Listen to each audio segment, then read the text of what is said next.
Skeleton Crew is coming to an end with the next episode, but we still have tons of questions before that happens. The biggest of which may have already been revealed. Welcome to Star Wars Uplink.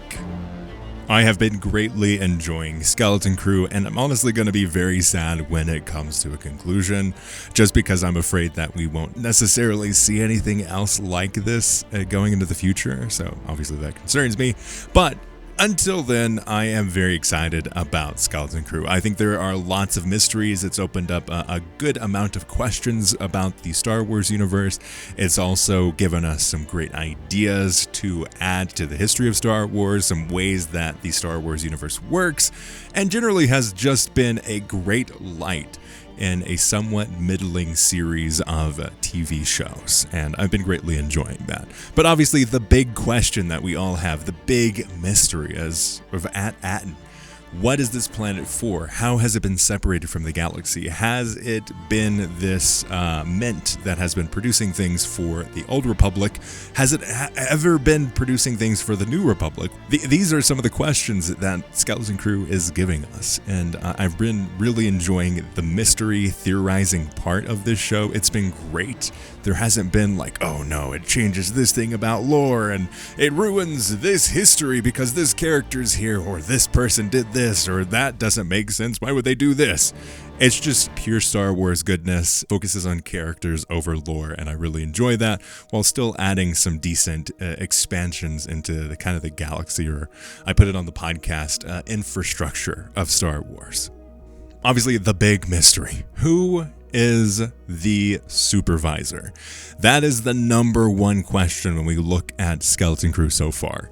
And also, who is Tak Rennod? And are these two the same people? Early on, Sydney, my co-host on the podcast and lovely wife, had this theory, I think honestly like episode 2 or 3, and called that the Supervisor's probably Tak Rennod. And I would probably have to say I agree with that, because it makes sense for so many aspects. It makes sense that this planet At-Aten is separate from the galaxy, protected in many ways, as well as like kept secret.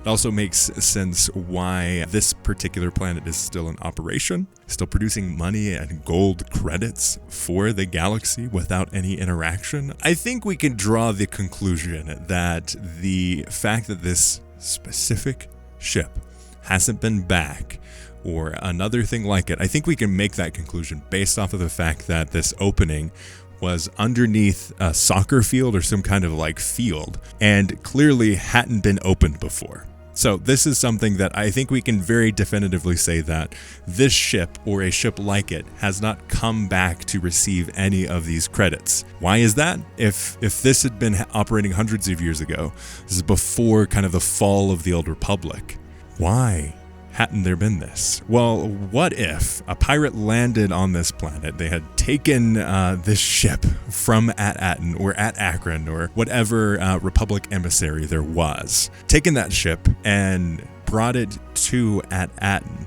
originally, because of how this planet's set up, and the fact that it is a production facility specifically on minting money. I doubt that past the barrier it would have any real defensive measures, so it could be easy to assume that Tak Rennod made it to this planet and took it over. I think that is a theory that we can back up in many ways, and it makes sense for the story. It makes sense why things would be kind of just continuing as normal, and they would get so far away from the rest of the galaxy. If Tak Rennod had played his hand well, which we assume he would do, he could very successfully take over this planet in a way that would not disrupt production, continuing to add to his wealth. And he'd still honestly have the ability to go back to the Star Wars galaxy as a whole and make changes there, expand his legend of Tak Rennod and the Onyx Cinder, as well as continue his path on building his wealth on At-Aten. Another piece that adds to this is the fact that we have so many robots that are operating on this.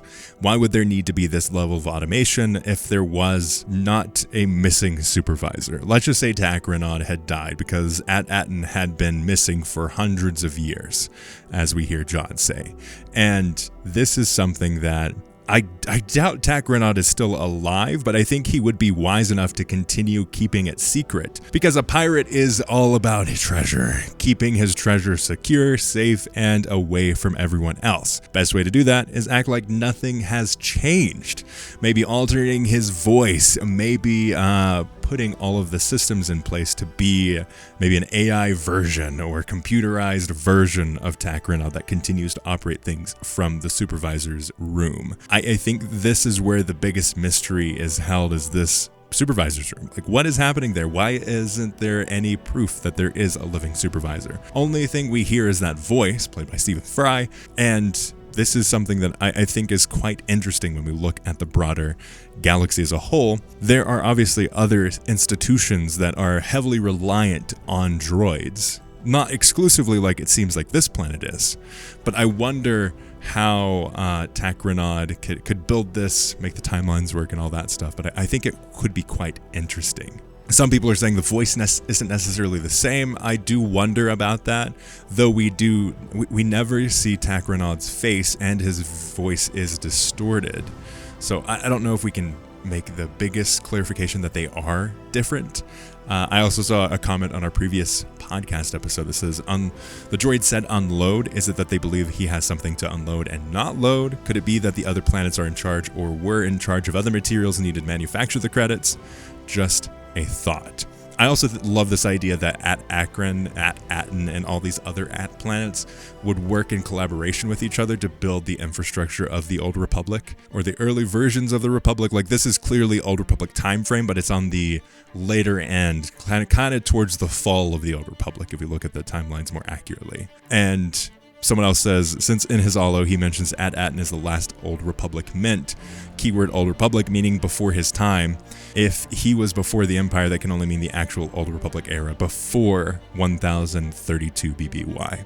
So I think it's quite interesting to see what this looks like, and it just makes me wonder, like, what's the ultimate play here? Like, I wonder if the supervisor, if it is Tak Rennod, is also, that supervisor's room is also, like, booby-trapped in some way, or there's some mystery to still be solved. What is the fact of Jod's entry? Is Jod also trapped on this planet because of the institution or the support structure that Tak Rennod and or the supervisor has put in? How does this planet work behind the scenes? Clearly they have 1,032 or 39 different vaults full of money. They have been on autopilot, clearly. And also the fact that nobody would question this, I also think is quite suspicious. So, like, what is this planet actually holding in the broader galactic view? I'm so fascinated by it. I'm really enjoying the theories, the speculation. Let me know your thoughts. Do you think Tak Rennod is the secret supervisor? Do you have any other wild theories about Skeleton Crew? And are you excited about the final episode? Let me know in the comments below. Check out our podcast. May the Force be with you.